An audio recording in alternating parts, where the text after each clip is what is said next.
5 petty revenge stories from Reddit. Story 1: Office Pregnancy Plot Twist. Here's my story. So, I work from home because I'm 36 weeks pregnant, and my boss has been super understanding, letting me set my own hours. However, some of my coworkers, mostly ones that don't work from home, have been constantly asking me when I'm going on maternity leave and making comments like, "Oh, you must be so close to popping every day." It started getting on my nerves because they didn't seem to realize I still had work to do, and it wasn't just about baby time for me. So, I decided to play a little prank. I started deliberately over-exaggerating my symptoms in emails, feeling like my feet are about to explode from swelling, can barely sit at my desk, but powering through, LOL. Or, just had to get up and walk around because baby's kicking so much, almost fell out my chair. And guess what? The next day, I get an email from one of my coworkers saying, "You should really take it easy. You're making us all worried." So I replied, "Thanks. Actually, I'm due tomorrow, but they say it could take a while." And then crickets. No more questions, no more comments about how pregnant I was. My petty revenge worked perfectly. TLDR. Coworkers kept commenting on my pregnancy, so I started exaggerating symptoms. Made them all think I was way closer to delivering, and now they won't bring it up again. Story 2: The Gossip Queen. I work with someone who just lives for drama. She's that person who always has to know everyone's business, but instead of keeping it to herself, she spreads it around the office like wildfire. It wouldn't be so bad if it was just harmless chit-chat, but she loves twisting the truth to make things juicier. And guess who became her latest target? Yep, me. I overheard her talking about how I probably only got my promotion because of favoritism when, in reality, I've been busting my butt at this job for years. It really got under my skin, but I didn't want to confront her because, let's be honest, people like that thrive on drama, so I decided to get creative instead. The next time she cornered me in the break room and asked about my weekend plans, I smiled and told her, "Oh, not much, just working on my business plan for the cat cafe I'm opening in Iceland." She blinked at me for a second, and I could see her brain spinning. She asked a million questions. "Why Iceland? Do you even like cats? Are you serious?" I acted like it was 100% real. Sure enough, by lunchtime, the whole office knew about my big move. People started coming up to me, laughing, asking if I was really planning to leave the company to open a cafe halfway across the world.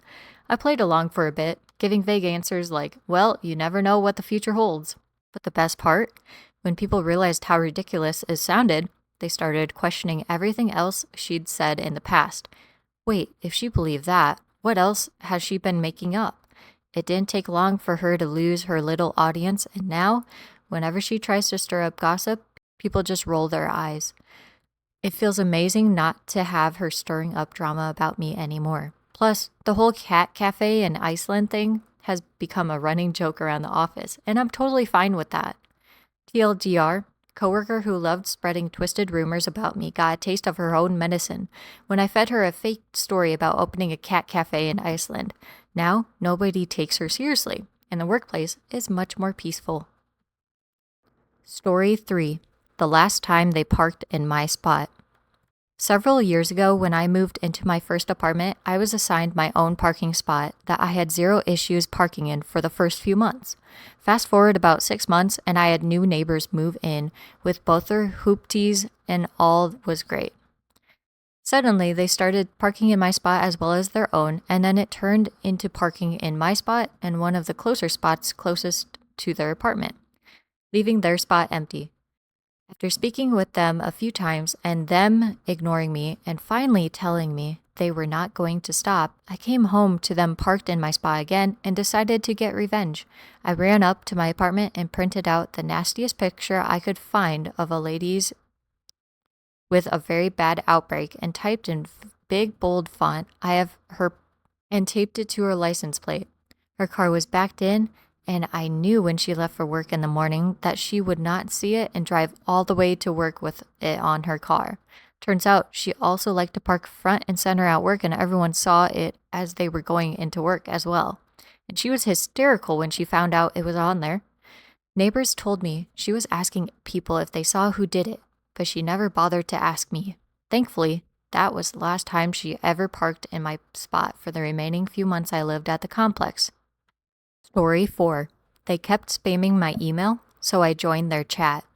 This happened about 10 years ago. I have a very common name in Spanish. My email is my first dot last name at Gmail. I have had this email for so long, I can't remember.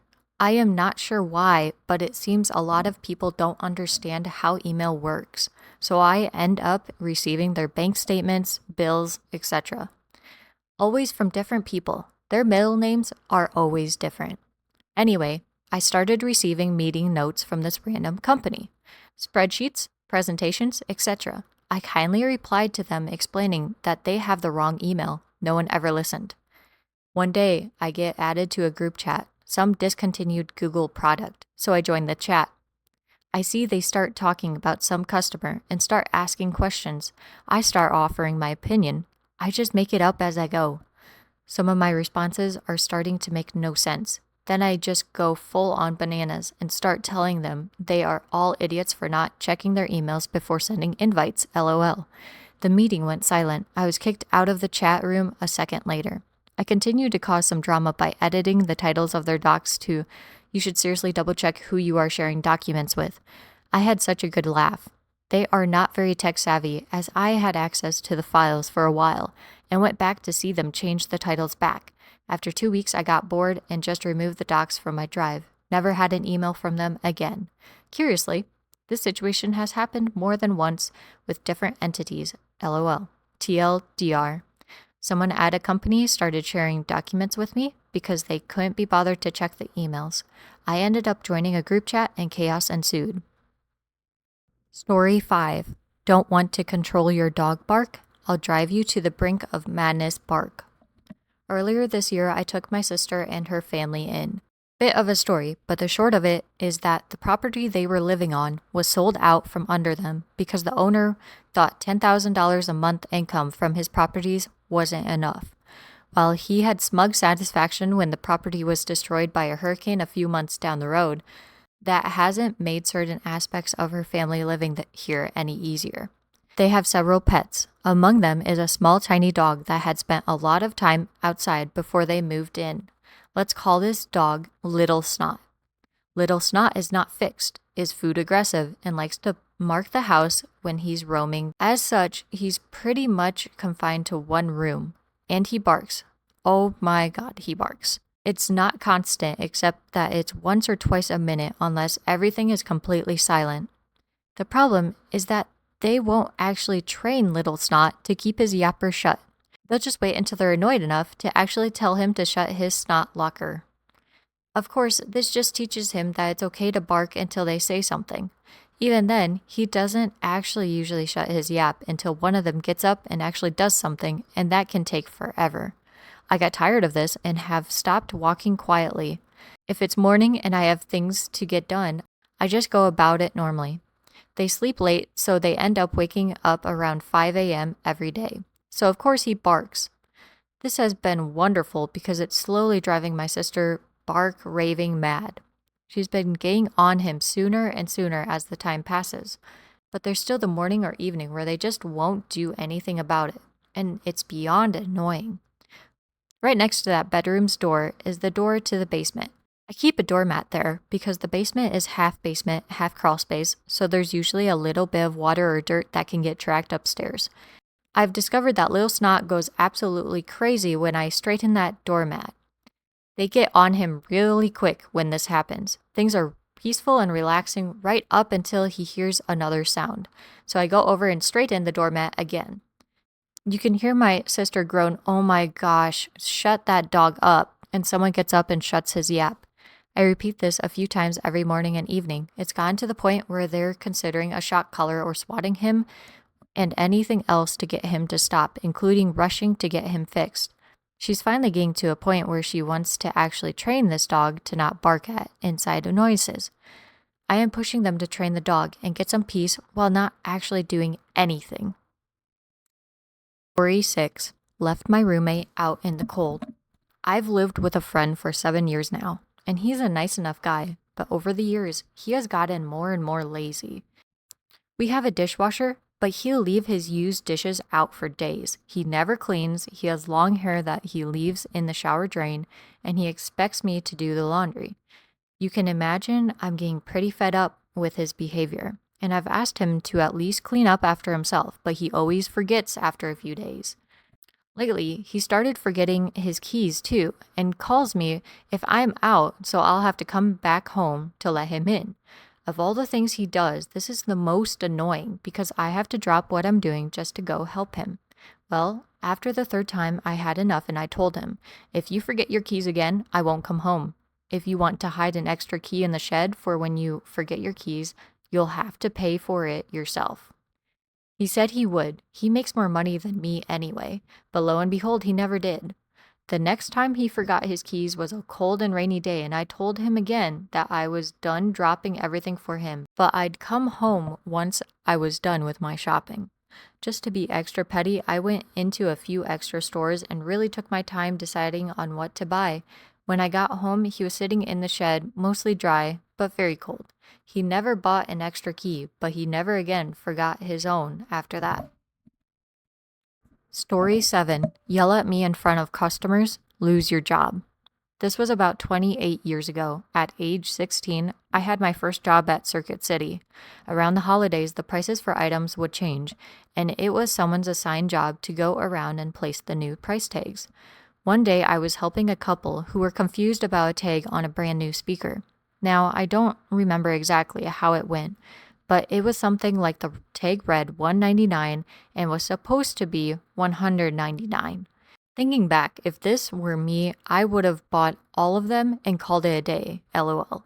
But they weren't a scummy couple and wanted to know what the actual price was.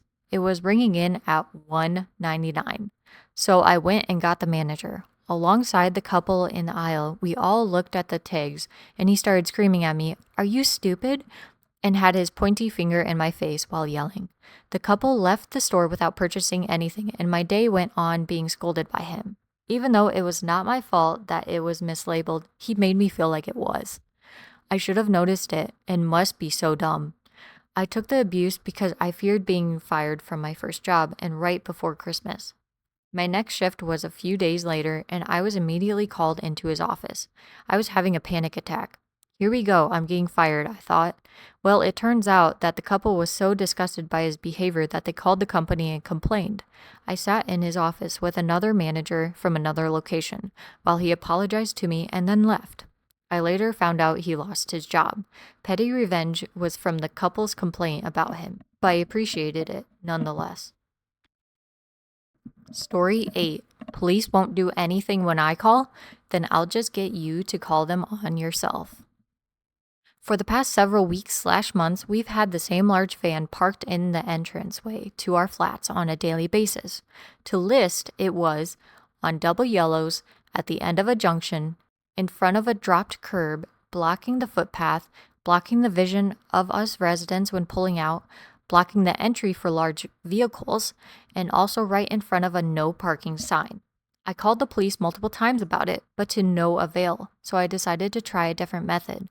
When the van was once again parked in its usual spot, I went down with my jar of jam and smeared it all over the handle of the driver door. A while later, I see the owner pacing around the van on his phone, and not long after, the police showing up and him showing them the vandalism, followed by the police leaving and him moving his van. He hasn't been back since. Story 9. My former employee treated everyone like garbage, so myself and former employees cost them a prestigious award. I worked for about 5 years for a company where by the end I was practically suicidal from the stress and the mistreatment. When I left, I was operating as a supervisor without the pay for a shift I wasn't even on. To give you an idea of just how awful this company was, I gained nearly a $10 an hour pay increase by leaving, and I had a fraction of that responsibility. Everything was fine until the COVID nation attacked, and considering the industry I was now in, it was given that I would receive a pink slip. The following year that transpired was the most hectic, stressful, and difficult periods of my life. To try and spare you any unnecessary details, what transpired was me having to fire one contract agency for grossly padding my resume, only for this new contract agency to end up bait and switching me, promising me administrative experience, the degree I was working on at the time, only to turn me around and send me back to my former employer that I had so desperately wanted to leave in the past. Why? They had become their biggest client because they were a respiratory medical device company and business was obviously booming. Desperate for an income, I agreed and kept sending out resumes in the meantime. I was only back for 4 weeks, but holy H, the place was like a war zone run by the most masochist idiots you ever met. Some of the shit the company was trying to squeeze every last ounce of productivity was appalling. They decided to try an old stick and carrot ploy whereby if you worked 20 plus hours of overtime each week between Thanksgiving and New Year's, you could get a $2,000 cash bonus. It probably goes without saying, you had people so desperate for spare cash that people were literally risking their lives to get to work. We had no less than 2 winter storms that shut down the state in the 4 weeks I was there. But the company found every loophole to exploit to keep from paying out those bonuses. They also lacked any semblance of compassion. I was on my way to work when my car lurched its throw-out bearing, leaving me stranded. I called both the temp agency and my employer, who immediately told me that if I didn't show, it was my job.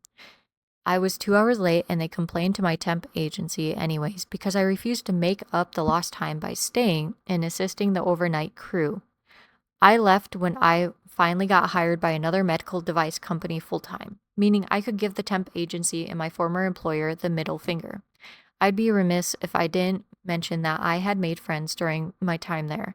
Much like POWs commiserating over trauma, and many still were working for the old company, and it was through them I, and so many more, jilted comrades learned of the contest. You see, the state this all took place in is small. Not the smallest, but close to it.